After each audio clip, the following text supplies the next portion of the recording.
Hello viewers, আজকে আমি একটা ইংরেজি গ্রামারের অত্যন্ত গুরুত্বপূর্ণ টপিকস নিয়ে আলোচনা করব। সেটা হলো ভার্ব। ভার্বটা কি, ভার্ব কাকে বলা হয় এবং ভার্বের ক্লাসিফিকেশন সম্পর্কে আজকে তোমাদেরকে আমি বলবো। প্রথমে আসি ভার্বটা কি। Verb is the heart of a sentence. অর্থাৎ ভার্বটা হচ্ছে একটা সেন্টেন্সের হার্ট, অর্থাৎ যে কোনো সেন্টেন্সে একটা ভার্ব অবশ্যই থাকবে। সেই ভার্বের মাধ্যমে সেই সেন্টেন্সের অর্থটা সম্পূর্ণভাবে প্রকাশিত হবে। এখন আসি আমরা ভার্বটা কীভাবে চিনব, অর্থাৎ ভার্ব কাকে বলে। ভার্ব হচ্ছে সেন্টেন্সে যে ওয়ার্ডটা দ্বারা কোনো কাজ হওয়া বা করা বোঝাবে, সেই ওয়ার্ডটাই হচ্ছে ভার্ব। এখন আসে ভার্বটাকে কত ভাগে ভাগ করা হয়েছে। ভার্বটাকে প্রধানত ভাগ করা হয়েছে দুই ভাগে, ফাইনাইট ভার্ব এবং নন ফাইনাইট ভার্ব। এখন আসে ফাইনাইট ভার্ব কাকে বলা হয়। ফাইনাইট ভার্ব হচ্ছে যে সকল ভার্বগুলো নিজস্ব অর্থ আছে, অর্থাৎ যে সকল ভার্বগুলো নাম্বার, টেন্স এবং পার্সন অনুযায়ী চেঞ্জ হয়, সেই সকল ভার্বগুলোকে বলা হয় ফাইনাইট ভার্ব। এরপর আসি নন ফাইনাইট ভার্ব।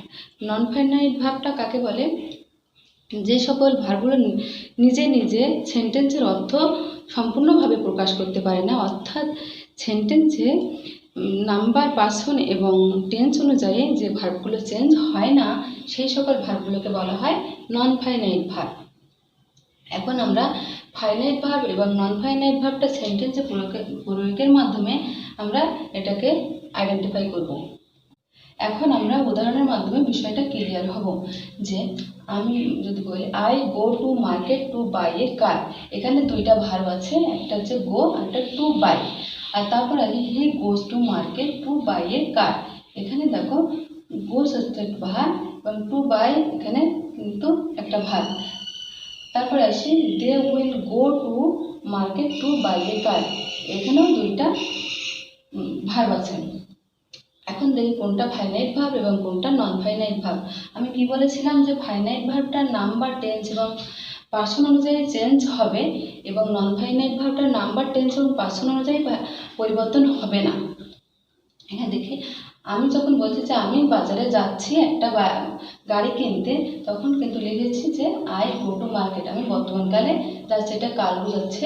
আবার দেখো পরবর্তী সেন্টেন্সে আমি লিখেছি হি গোজ টু মার্কেট, সে বাজারে যাচ্ছে। এখানে দেখো হিটা হচ্ছে থার্ড পারসন সিঙ্গুলার নাম্বার, সেজন্য প্রেজেন্ট টেন্সের ক্ষেত্রে মূল ভার্বের সাথে এস বা এস যুক্ত হয়।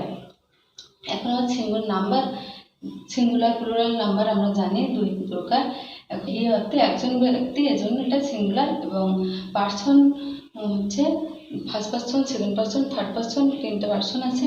এখানে ফার্স্ট পার্সন হচ্ছে আই এবং উই, আর সেকেন্ড পার্সন হচ্ছে ইউ, আর বাকি সবগুলো হচ্ছে থার্ড পার্সন। সেক্ষেত্রে হি হচ্ছে থার্ড পার্সন, সেজন্য ভার্বের শেষে এস বা ইএস যুক্ত হয়ে সেন্টেন্সটা ফুলফিল করেছেন। এরপরে দেখো টু বাই কার কিন্তু সেই একই অবস্থায় আছে। এখানে গোটা চেঞ্জ হয়ে গোজ হয়েছে। আমি যদি ভবিষ্যৎকালকে প্রকাশ করতে চাই, সেক্ষেত্রে ব্যবহার করি যে they will go to market, সে কিন্তু টেন্স অনুযায়ী এটা ভবিষ্যৎকাল হিসাবে এটা উইল এখানে বসেছে, উইলকেও ব্যবহার হয়েছে। এবং টু বাই কার কিন্তু যে অবস্থায় ছিল সেই অবস্থায় আছে, অর্থাৎ গোটা কিন্তু নাম্বার, টেন্স এবং পার্সন অনুযায়ী পরিবর্তন হচ্ছে, এজন্য গোটাই হচ্ছে এই ফাইনাইট ভার্ব। এবং যে ভার্বটা পরিবর্তন হচ্ছে না সেটা হলো টু বাই, এটা কিন্তু কোনো অবস্থাতেই পরিবর্তন হচ্ছে না, এজন্য এটি নন ফাইনাইট ভার্ব। এরপরে আসি ফাইনাইট ভার্বকে আবার ভাগ করা হয়েছে দুই ভাগে, প্রিন্সিপাল ভার্ব এবং অক্সিলারি ভার্ব। প্রথমে আমি বলবো যে প্রিন্সিপাল ভার্বটা কাকে বলে। প্রিন্সিপাল ভার্ব হচ্ছে যে সকল ভার্ব সেন্টেন্সের অর্থ সম্পূর্ণ করতে অন্য কোনো ভার্বের প্রয়োজন হয় না, অর্থাৎ যে সকল ভার্ব নিজেই স্বয়ংসম্পূর্ণ, সে সকল ভার্বকে বলা হয় প্রিন্সিপাল ভার্ব। এখন আমরা জানবো প্রিন্সিপাল ভার্বটা উদাহরণের মাধ্যমে জানবো। যে যেমন হি রিডস বুক, সে বই পড়ে, এখানে কিন্তু একটাই ভার্ব আছে, যে রিডস একটাই ভার্ব আছে, সে বই পড়ে। এখানে কিন্তু সে রিডসের একটা নির্দিষ্ট নিজস্ব একটা অর্থ আছে এবং সে অন্য কোনো ভার্বের সাহায্য ছাড়াই সেন্টেন্সের অর্থটাকে মিনিংফুল করে তুলেছেন, এই জন্য রিডসটা হচ্ছে প্রিন্সিপাল ভার্ব। এই প্রিন্সিপাল ভার্বকে আবার ভাগ করা হয়েছে দুই ভাগে, ট্রানজিটিভ ভার্ব এবং ইনট্রানজিটিভ ভার্ব। ট্রানজিটিভ ভার্বটা কাকে বলা হয়? ট্রানজিটিভ ভার্বটা হচ্ছে যে সকল ভার্ব অবজেক্ট গ্রহণ করবে সেই সকল ভার্বকে বলা হয় ট্রানজিটিভ ভার্ব। অবজেক্ট গ্রহণ করবে অর্থাৎ যে সকল ভার্বের পরে একটা অবজেক্ট অবশ্যই থাকবে সেই সকল ভার্বকে বলা হবে যে ট্রানজিটিভ ভার্ব। অবজেক্টটা কি? অবজেক্ট হচ্ছে ভার্বকে কে বা কাকে দিয়ে প্রশ্ন করে যদি অ্যান্সার পাওয়া যায় সেই অ্যান্সারটাই হচ্ছে অবজেক্ট। এরপর আসি ইনট্রানজিটিভ ভার্বে। ইনট্রানজিটিভ ভার্বটা কি? যে এখানে অবজেক্ট থাকবে না, অর্থাৎ ভার্বটা অর্থ প্রকাশ করতে কোনো অবজেক্ট গ্রহণ করবে না সেই সকল ভার্বকে বলা হবে ইনট্রানজিটিভ ভার্ব। এখন আমরা উদাহরণের মাধ্যমে ট্রানজিটিভ ভার্ব এবং ইনট্রানজিটিভ ভার্বটা একবারেই শিখে নেব। দেখে, আই প্লে ফুটবল, আমি ফুটবল খেলি। এখানে দেখো ভার্বটা হচ্ছে প্লে। এখন আমি ভার্বটাকে আমি প্রশ্ন করব কি বা কাকে দিয়ে। প্রশ্ন করে যদি আমি অ্যান্সারটা পাই তাহলে মনে করব সেটা ট্রানজিটিভ ভার্ব, আর যদি অ্যান্সার না পাই তখন মনে করব সেটা ইনট্রানজিটিভ ভার্ব। এখন দেখি যে আই প্লে ফুটবল, আমি ফুটবল খেলি। এখানে খেলাটা হচ্ছে ভার্ব প্লে, আমি কি খেলি? এখানে কিন্তু অ্যান্সারটা আছে যে ফুটবল খেলি, এজন্য প্লেটা হচ্ছে ট্রানজিটিভ ভার্ব। আর ইনট্রানজিটিভ ভার্বে দেখো আই প্লে, শুধু লেখা আছে আমি খেলি। এখন কি খেলি বা কাকে খেলি এই কথা কিন্তু বলা নেই, সেজন্য এখানে অবজেক্ট যেহেতু নেই সেহেতু এটা ইনট্রানজিটিভ ভার্ব। পরের উদাহরণে আসি যে আই লাভ মাই সন, অর্থাৎ আমি আমার ছেলেকে ভালোবাসি। এখানে লাভটা হচ্ছে ভার্ব। এখন দেখে যে কি বা কাকে দিয়ে প্রশ্ন করব, আমি কাকে ভালোবাসি। কি ভালোবাসি বা কাকে ভালোবাসি? আমি কাকে ভালোবাসি প্রশ্নের উত্তরে আসছে আমি আমার ছেলেকে ভালোবাসি। সেক্ষেত্রে দেখো যে কি বা কাকে দিয়ে প্রশ্নের উত্তরে কিন্তু আমি অ্যান্সারটা পেয়ে যাচ্ছি যে আমি আমার ছেলেকে ভালোবাসি, সেহেতু লাভটা হচ্ছে ট্রানজিটিভ ভার্ব। একইভাবে দেখি যে হি রিডস, সে পড়ে। এখন কি পড়ে বা কাকে পড়ে সে সম্পর্কে কিন্তু কিছু বলা নেই, অর্থাৎ এখানে কোনো অবজেক্ট নেই, সেজন্য এটা হলো ইনট্রানজিটিভ ভার্ব। এখন আসি ফাইনাইট ভার্বের অন্য একটি প্রকার অক্সিলারি ভার্ব। অক্সিলারি ভার্ব কাকে বলে? যে সকল ভার্বের নিজস্ব কোনো অর্থ নেই, মূল ভার্বের সম্ভাব্যতা, নিশ্চয়তা, বাধ্যবাধকতা প্রকাশ করতে বা কাল প্রকাশ করতে যে সকল সাহায্যকারী ভার্ব মূল ভার্বের সঙ্গে বসে সেই সকল সাহায্যকারী ভার্বকে বলা হয় অক্সিলারি ভার্ব। যেমন দেখি আই অ্যাম রিডিং এ বুক, মানে আমি একটা বই পড়ছি।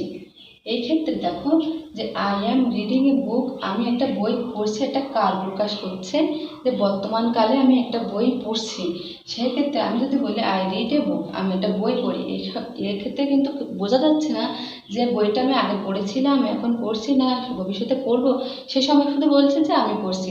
কিন্তু এখানে বর্তমানে আমি যে বইটা পড়ছি সে সম্পর্কে প্রকাশ করার জন্য অতিরিক্তভাবে যুক্ত হয়েছে, মূল ভার্বকে সাহায্য করার জন্য যুক্ত হয়েছে সাহায্যকারী ভার্ব যেটা অ্যাম যুক্ত হয়েছে।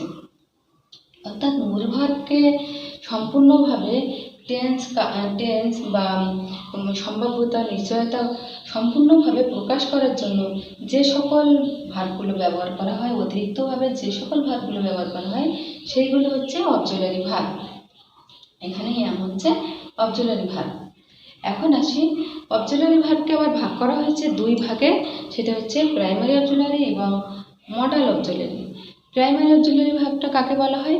প্রাইমারি অক্সিলারি ভার্ব হচ্ছে যে সকল অক্সিলারি ভার্বগুলো ভার্বের কন্টিনিউয়াস, পারফেক্ট, প্যাসিভ ফর্ম বা ইন্টারোগেটিভ বা নেগেটিভ রূপ প্রকাশ করার জন্য অতিরিক্তভাবে মূল ভার্বের সাথে যুক্ত হয় সেই সকল ভার্বগুলোকে বলা হয় প্রাইমারি অক্সিলারি। এখন আমরা উদাহরণের মাধ্যমে বিষয়টা ক্লিয়ার হবো। আমি প্রথমে কি বললাম? Continuous tense. কন্টিনিউয়াস টেন্সটা কি? Subject plus verb, am, is, are, was, were বসে, এখানে টেন্স অনুযায়ী বসে, আর ভার্বের সাথে আইএনজি প্লাস অবজেক্ট। তো কন্টিনিউয়াস টেন্সটা মানে আমি যে পড়ছি সেটা প্রকাশ করার জন্য যুক্ত হয়েছে ইজ। আবার আমার বইটি পড়া হয়েছে, পারফেক্ট টেন্স যে পারফেক্ট টেন্স বলতে বোঝায় যে সমস্ত কাজ করা হয়েছে বা হয়েছে। দেখো, হি হ্যাজ রিড এ বুক, এখানে কিন্তু এটা হচ্ছে পারফেক্ট টেন্স। এখানে পারফেক্ট টেন্সটা প্রকাশ করার জন্য অতিরিক্তভাবে ব্যবহার হয়েছে হ্যাজ। আবার আমি বলেছি যে নেগেটিভ কোনো সেন্টেন্স, যেমন যে he does not read the বুক, এখানে আমি বই পড়ি না, সেই সম্পর্কে আমি যে নাবোধক শব্দটা ব্যবহার করব, সেটা আমি রিডের সাথে নট যুক্ত না করে অক্সিলারি ভার্বের সাথে যুক্ত হয়েছে ডাজ নট, অর্থাৎ আমি যে পড়ি না সেটা প্রকাশ করার জন্য অতিরিক্ত যে ভার্বটা ব্যবহার হয়েছে সেটা হলো অক্সিলারি ভার্ব। এরপর আসি ইন্টারোগেটিভ সেন্টেন্সে কীভাবে ব্যবহার হয়।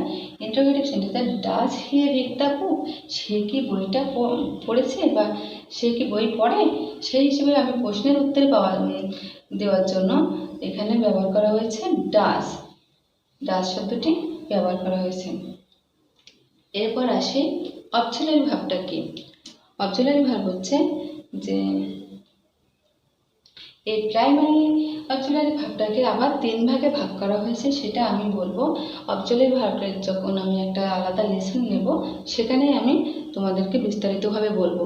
একসাথে যদি এখন আমি বলি তোমাদের মাথার ভিতরে গুলিয়ে যাবে, এজন্য বিষয়টা আমি পরবর্তী লেসনের জন্য রেখে দিলাম। এরপর আসি মডাল অক্সিলারি। মডাল অক্সিলারিটা কি, যে অক্সিলারি ভার্বগুলো ভার্বের আগে বসে ভার্বের মুড অর্থাৎ নিশ্চয়তা, সম্ভাব্যতা বা ইচ্ছা কি অনুমান হোক, আশা, এগুলো প্রকাশ করতে যে অক্সিলারি ভার্বগুলো সাহায্য করে সেইগুলো হচ্ছে মডাল অক্সিলারি। এই মডাল অক্সিলারি ভার্বের অনেকগুলো ভাগ আছে। এখন আসে উদাহরণে, যে I must take a good preparation, আমাকে অবশ্যই একটা ভালো প্রস্তুতি নিতে হবে।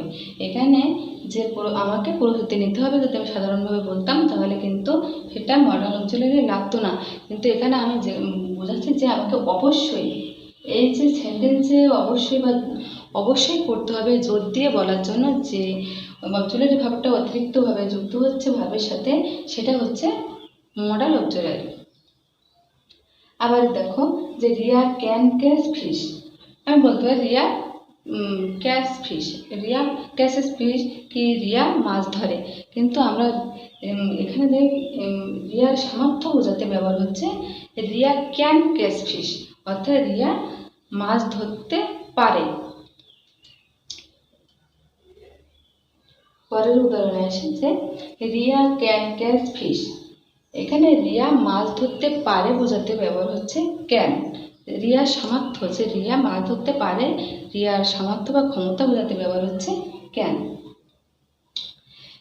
এখানে তারপরে এসেছে মে গড ব্লেস ইউ, এখানে মেটা হচ্ছে মডাল অক্সিলারি, যে গড তোমার মঙ্গল করুক, এই ক্ষেত্রে ব্যবহৃত হচ্ছে মে, যে আমি এটা আশা বা ইচ্ছা প্রকাশ করছি যে গড তোমার মঙ্গল করুক। এই একইভাবে বিভিন্ন ক্ষেত্রে মডাল অক্সিলারিগুলো ব্যবহার হয়ে থাকে। এরপরে আমরা আসি non finite verb. Non finite ভার্বটা কি আমি আগেই বলেছি যে সকল ভার্বগুলো টেন্স, পার্সন এবং নাম্বার অনুযায়ী পরিবর্তন হয় না, সেই সকল ভার্বগুলোকে বলা হয় নন ফাইনাইট ভার্ব।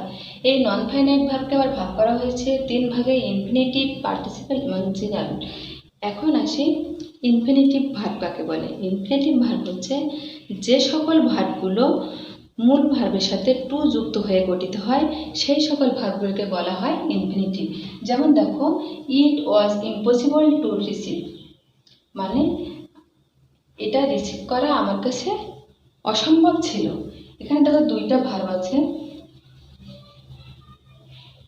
আর এটা হচ্ছে 2 প্লাস বেস ফর্ম অর্থাৎ V1, মূল ভার্ব যাকে বলা হয় 2 প্লাস ভার্ব, এটা হচ্ছে ইনফিনিটিভ। টু রিসিভ শুধু কিন্তু নিজে একটা সেন্টেন্সের অর্থ সম্পূর্ণভাবে প্রকাশ করতে পারছে না, তার জন্য আমার লাগছে কি অন্য একটি verb was, it was impossible, এটা অসম্ভব ছিল টু রিসিভ করা, যে টু রিসিভ, রিসিভ করতে এটা ইম্পসিবল ছিল, অর্থাৎ টু রিসিভটা হচ্ছে ইনফিনিটিভ। এরপর আসবে পার্টিসিপল কাকে বলে। পার্টিসিপল হচ্ছে যে ভার্বের সাথে আইএনজি যুক্ত করার মাধ্যমে যে সকল ভার্বগুলো একই সাথে ভার্ব এবং অ্যাডজেক্টিভের কাজ করে সেই সকল ভার্বগুলোকে বলা হয় পার্টিসিপল। এখন উদাহরণের মাধ্যমে আমরা দেখি যে I saw A flying bird, একটা উড়ন্ত পাখি দেখেছিলাম। এখানে দেখো ফ্লাইটা ওড়া, ফ্লাইটা হচ্ছে ওড়া একটা কাজ, এবং ফ্লাইং বার্ড মানে উড়ন্ত পাখি, এই বার্ড সম্পর্কে যেহেতু বলছে সেহেতু এটা অ্যাডজেক্টিভ। এখানে ফ্লাইংটা একইভাবে ভার্ব এবং অ্যাডজেক্টিভের কাজ করছে যেহেতু সেটা হচ্ছে পার্টিসিপল। এখন আসি জিরান্ড। জিরান্ড কাকে বলে? ভার্বের সাথে আইএনজি যুক্ত হওয়ার মাধ্যমে যে ওয়ার্ডগুলো একইভাবে ভার্ব এবং নাউনের কাজ করবে সেই সকল ওয়ার্ডগুলোকে বলা হবে জিরান্ড।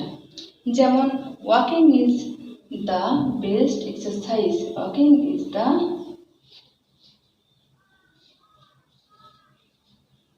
বেস্ট এক্সারসাইজ,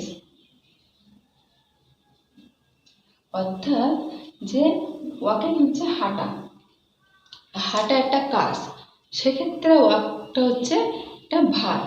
আবার walking is the best exercise যেহেতু বলা হচ্ছে, ওয়াকিংটা হচ্ছে একটা এক্সারসাইজের নাম, আবার ওয়াকিংটা হচ্ছে জিরান্ড। পরবর্তী ভিডিওয়, ততক্ষণ টেক কেয়ার।